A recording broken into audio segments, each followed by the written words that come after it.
Hello, my spooky friends, and welcome back to part 2 of our exploration into the realm of the vampire.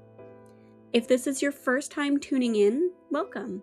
Here at Let's Talk Spooky, we dive into the world of the hauntingly dark folklore, paranormal, as well as touching on topics of historical true crime mysteries.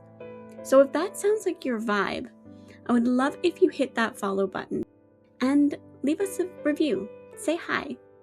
Not only does it help our show grow, but it helps spooky people like yourself find the dark corners of our curious community.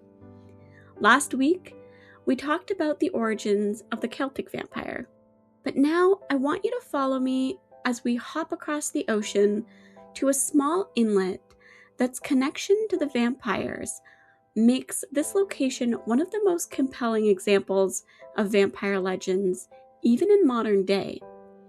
That is, if vampires are truly just a legend. But that, I'll let you decide. So as we journey across the sea, light a candle, cozy up, and let's talk spooky. In 1718, French colonists established what would become known today as New Orleans. Under the direction of Jean-Baptiste de Moyer de Bevel, the city was named in honor of the Duke of Orleans and envisioned as the crown jewel of Louisiana colony. On paper, the site appeared ideal. It was positioned strategically along the bend of the Mississippi River, and it promised control of trade routes and access to interior lands. But the reality that the colonists arrived to was anything but ideal. The landscape was harsh and unstable. The low-lying, saturated foundations created little solid ground for construction and agriculture. Water would seep into foundations, graves would become flooded, structures were weakened before they were even fully established. And mosquitoes thrived. I guess you could say they were New Orleans' first vampires? But their spread of disease caused fevers that were common, treatments that were limited, and mortality rates that became high.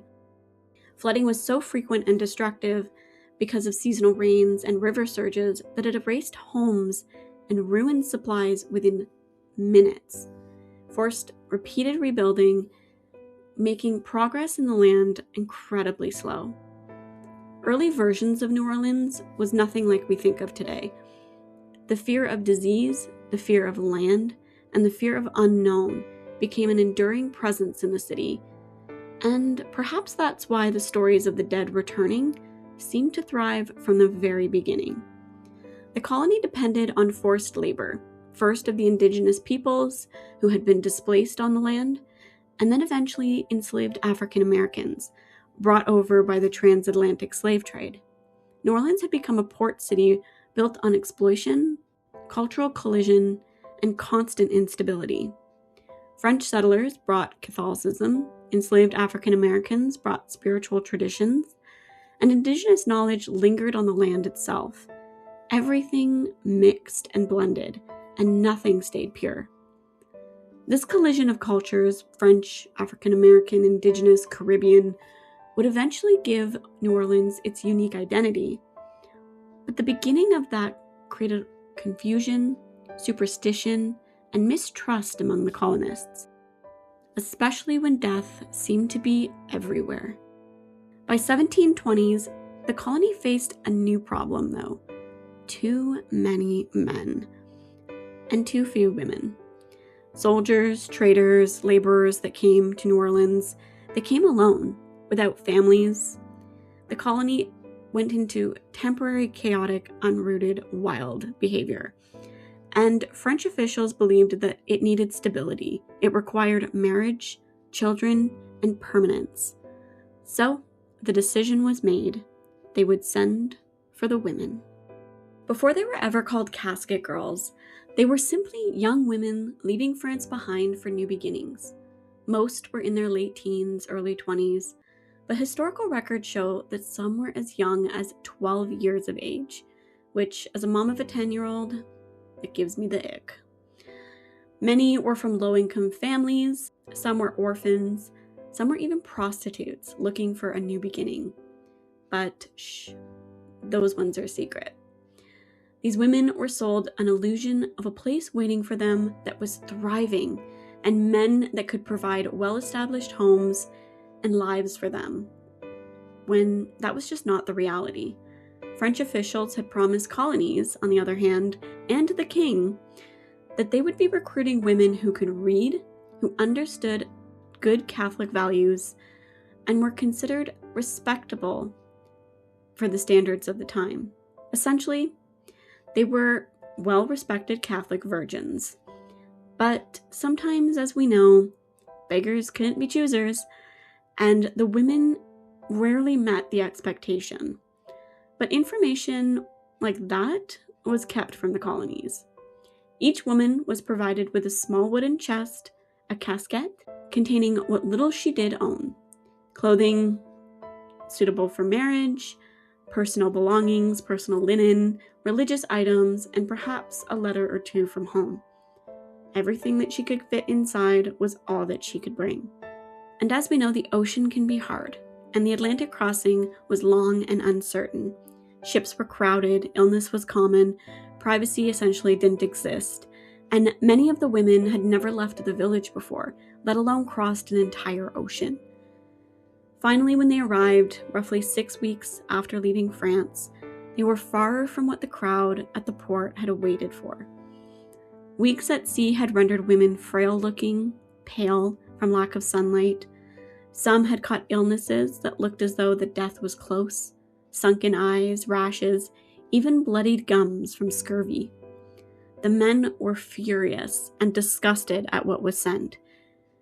But it was the chest the women held tightly that really caused a little bit of an uproar. They were very obviously light, and it became clear quickly that they were too light to hold dowries or wealth. But they were locked, and the women held them tight against their chests, as if afraid to let anybody close to them. Under curious stares of settlers, soldiers, priests, enslaved laborers pausing their work to watch, it didn't take long for whispers to move as fast as the river around them. Some said that the chests must have held bones. Others said ashes. Few swore they had heard something inside scratching to get out, tapping sounds, the sounds of nail against wood. But the women said nothing. They had been instructed not to. Silence was their virtue. Like the chests themselves, it was part of the arrangement. So when they walked through the streets and their shoes sank into the deep mud and the smell of rot and heat filled their nose, New Orleans was not the elegant landscape that they had been promised. It was loud, it was violent, and it was unfinished. Disease lingered in the air. Death was close enough to feel like it could breathe on the back of their necks. And yet, they were expected to smile, choose husbands quickly, and anchor a fragile colony with their bodies, their futures, and their beliefs. But that's not what happened. Quickly, due to the distress of the colony and their arrival, they were housed quickly at the convent quarters of the Ursuline convent until a decision could be made of what was to be done with them. There they waited under watchful eyes that they believed were meant to protect them, or perhaps control them. Candles around the building burned low, and the city creaked and groaned outside. But the chests sat and remained unopened as the women waited. And that is when the stories of the casket girls began to change. In the nights that followed the arrival of the casket girls, people said they would see the women walking after curfew, their shadows long and distorted in the torchlight. Some even swore that they had seen one of the women walking by the riverbank, and that her reflection didn't cast in the water. Another claimed the air grew cold as they passed, that dogs refused to come near them, and one servant said that she saw one woman open her chest just a crack, enough to reveal something pale inside, something that seemed to shift when nothing should be in there, moving. The Ursuline convent became the focal point of these fears, and the thick walls and quiet routines felt like a boundary between the known and the unknown. Some said the sisters were hiding these women there to cleanse them. Others insisted the convent was a containment, holy ground meant to keep something darker from spreading into New Orleans. Candles burned late, prayers were said more often than usual, and still illness swept through the city, marriages ended abruptly, and death followed closely behind celebrations. Rumors stated that the shutters on the 3rd floor of the convent, where the women were housed, eventually were nailed shut, with nails that had been blessed by the Vatican itself. And there was even an interesting fact I found during my research, that during Hurricane Katrina, one of these shutters had flown off and an emergency one was made. Even amidst the chaos, new nails had been sent from Rome, and the floor had been resealed quickly, which I thought was kind of weird. It's easier to blame the women, though, than the swamp itself, the water, and the empire that had sent them over, with little to no resources. Today, you can still visit the Ursuline convent, though the 3rd floor where the women had been housed is still off limits to the public. People say it's the energy in the place, and there's whispers behind sealed doors, as if the women still wait to be released, sleeping quietly in their caskets. But where lore and history blur, we forget that these were real women who had been displaced, fearful, and entered a brand new world that was not ready for them.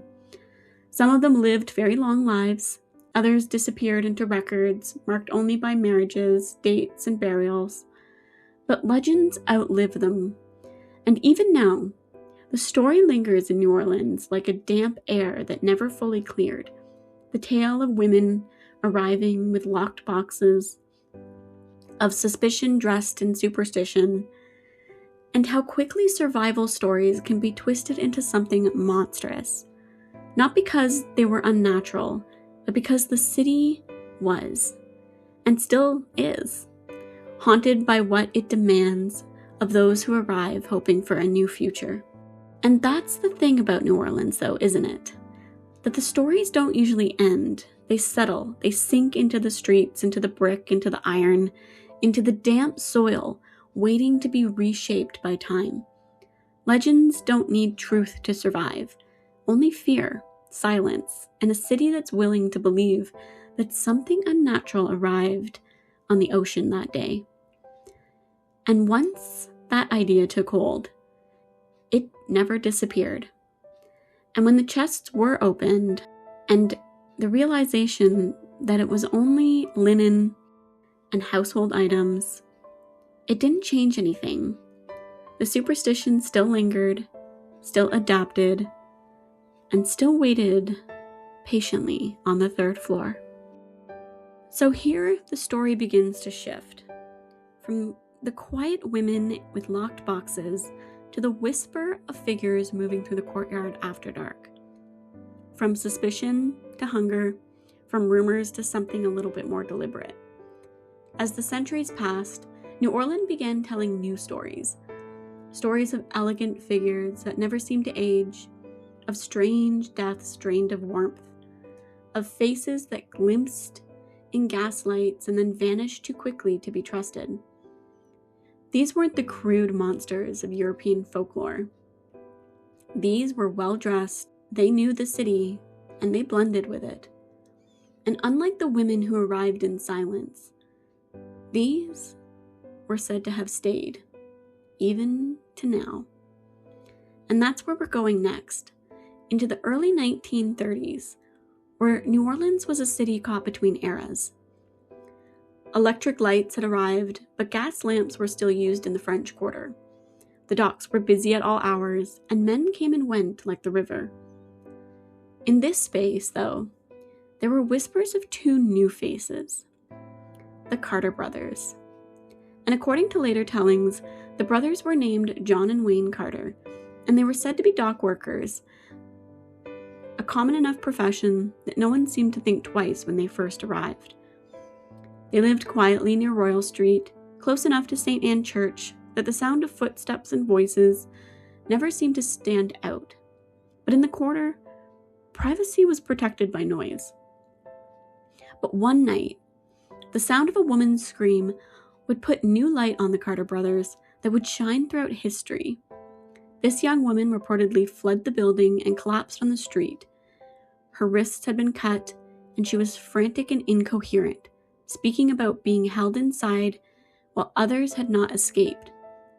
That the men who were in there hurt people not for money, not for cruelty, but for blood.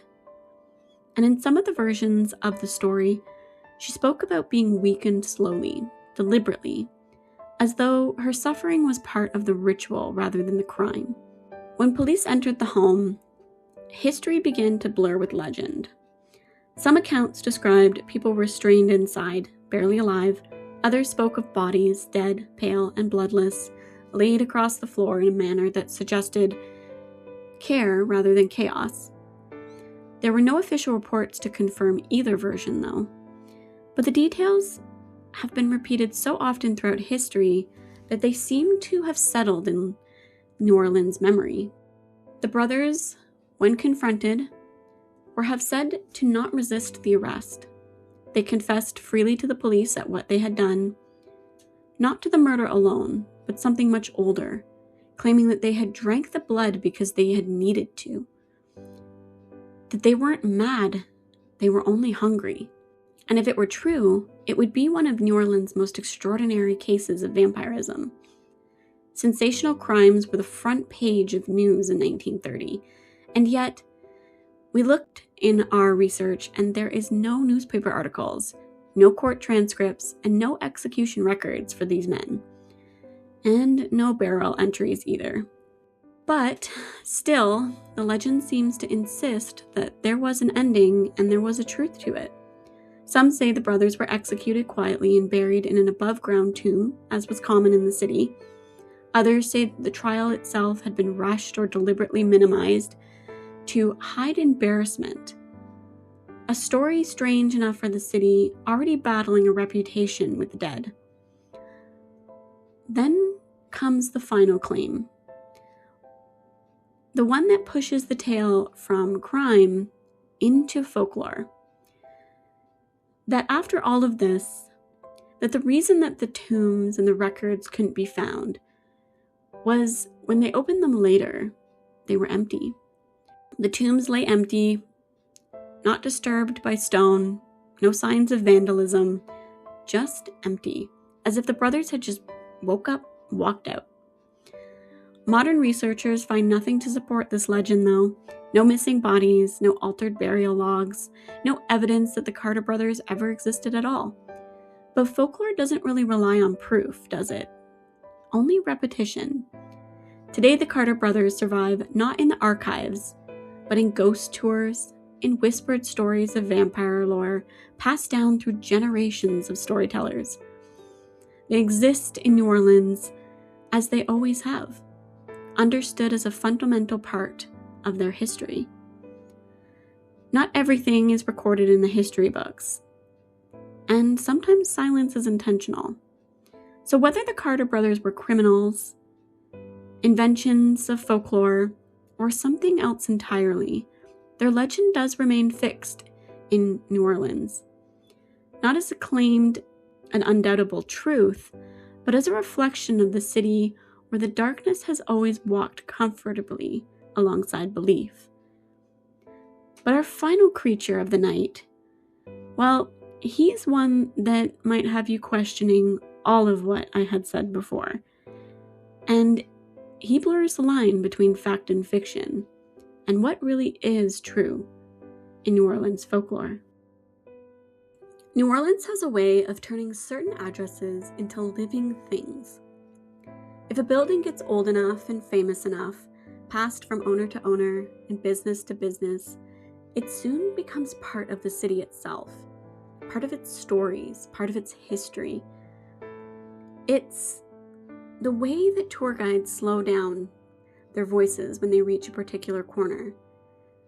But one of the buildings in particular, located on Royal Street, often named 141 Royal, is an exposed brick home in the French Quarter structure with a long history that's real and traceable. Built in the 1800s, commercial below and residential above, rotating through shops and tenants and neighbors had changed. The structure itself and the stories that followed became second history to the French Quarter. But they said it was around 1902 that a stranger arrived in New Orleans from France. He was polished, wealthy, and impeccably mannered. He introduced himself as Jacques St, hinting that his bloodline had traced back to the infamous European figure Count Saint Germain. At first, his name moved through the city the way rumors do. Quietly and favorably, he hosted lavish dinners, the kind that drew curious socialites and bored aristocrats looking for something to do. The candlelight, the crystals, the music, the sense that the night was curated just for them. But in the stories that followed those evenings, and yes, there's always stories that follow, there were details that people couldn't quite let go of, that no one ever saw him eat.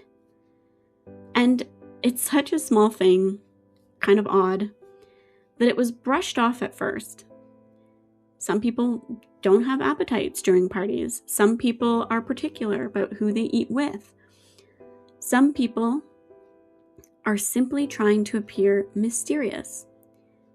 And maybe he was an introvert, and he just wanted to eat in peace.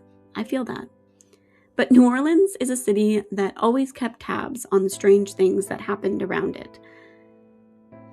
And once the idea took hold that he didn't eat, well, everything else started to fall into place. He was only seen at night. He tells stories that are too personal to be learned from books. He moved through the French Quarter like he belonged there. And then came the incident that changed everything. One night, neighbors heard shouting and a sudden sharp kind of sound that didn't belong to the party. A woman appeared to have jumped from an upper gallery in such a frantic terror that she chose breaking her bones over what was happening behind the closed door. Bystanders swarmed her, someone yelled for police, someone knelt beside her, and the story that she told through the pain and shock only made everybody more confused. You see, the man that she had jumped from, the room that she had leapt from, was Jacques St. And she said that he had attacked and bitten her neck. But now here's where legend earns its longevity. Physical evidence was seen. And that's the sort of detail that makes listeners kind of lean forward. She in fact had bite marks on her collarbone. And authorities entered the house later saying that they found what looked like bloodstains on carpets and bottles of wine, I'm doing air quotes right now, that they essentially said were filled with not wine but blood. And Jacques St. Well, he was nowhere to be seen. There was no dramatic chase through the streets, no public trial that papers devoured, no neat conclusion to the whole thing. In the tale, he simply just disappeared into the fog, into the river, leaving only the mess behind. And rumors that seemed to spread over generations. That missing ending, though, is exactly what makes this legend work.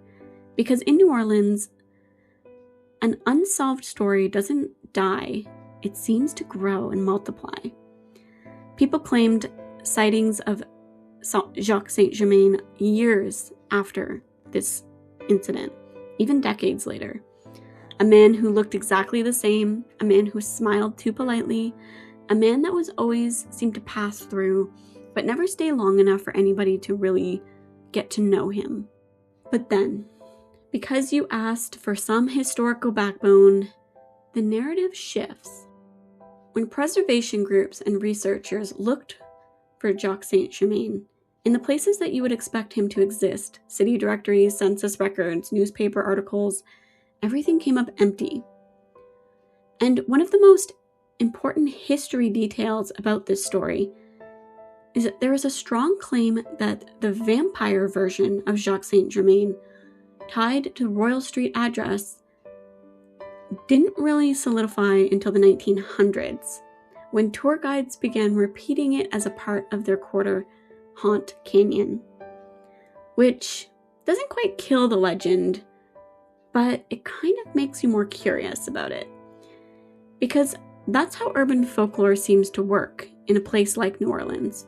Real buildings, real cities, obsessed with the past, and a name borrowed by old European mysteries. One perfect scene, a girl on the street, blood stares, bottles of dark liquid stitched together until it feels like something the city knew, that it experienced. So by the time you hear now of Jacques St. Germain, it isn't just a vampire story. Here, he's a New Orleans story. About wealth, security, about the French Quarter's appetite for beautiful danger, and about how easily a city can take a missing record and fill it with teeth. But wait. Then he was seen again. Because according to those who keep watch in New Orleans, the story doesn't end with his disappearance. It restarts. Decades after the incident, people began reporting to seeing a man in the French Quarter who fit the old description way too well to ignore. He was always well dressed, he was always reserved, and his style felt deliberate rather than fashionable, as if time had moved forward without him. An unsettled part about his presence was there was consistency to it. Different decades, different witnesses, but always the description of the same man. Tour guides tell it this way. Someone notices him nearby a balcony on Royal Street, standing beneath the ironwork, looking up, not necessarily lost, but almost like he's just remembering a time that's long gone. And when attention lingers too long on him, he seems to just dissipate, not really walking away or hiding, just simply gone. Others place him near cemeteries long after closing hours, standing close to a tomb without touching them, watching rather than wandering, as if he's looking for somebody that's long gone. And then there's the quieter stories, the one that people hesitate to tell. Private gatherings, invitation-only parties, a man who speaks elegantly, drinks wine, and tells stories that stretch too far into the past to be casual. And later, always later, someone realizes that they never saw him eat. Not once. Not even when the table was full of food. A few accounts insist that he's been encountered beyond New Orleans. In Europe, in private functions, always passing through but never staying. It's even stated that he's been a guest to royalty. But it seems that he removes himself before questions can form, which is perhaps the most unsettling detail of all. Because a monster who hides in the shadows, they can be dismissed as stories. But a monster who moves politely through society, century after century, enduring stories and history and legends, well, they're a bit too real to digest. And in New Orleans, they say, the past doesn't stay buried, and some legends don't haunt houses or streets. They haunt an idea of a time when a few chosen figures simply didn't fit the mold. And if Jacques St. Germain is still out there, he isn't lurking in the dark. He seems to be waiting for a time when he can be recognized again. Though none of these stories can truly be proven, they are fun to tell, aren't they? And if New Orleans history and folklore tells us anything, it's that these figures are legends because they are mysterious, and they blend what we love about history, about legend, and about what makes the darkly curious so fun to explore. So until next time, stay curious, stay spooky. This episode was written and produced by me and the team here at Let's Talk Spooky. All source material and research for this episode can be found in the show notes below. If you have a creepy story that you want to share with us, email us at letstalkspookypodcast@gmail.com or check out our socials. I'd love to hear from you guys.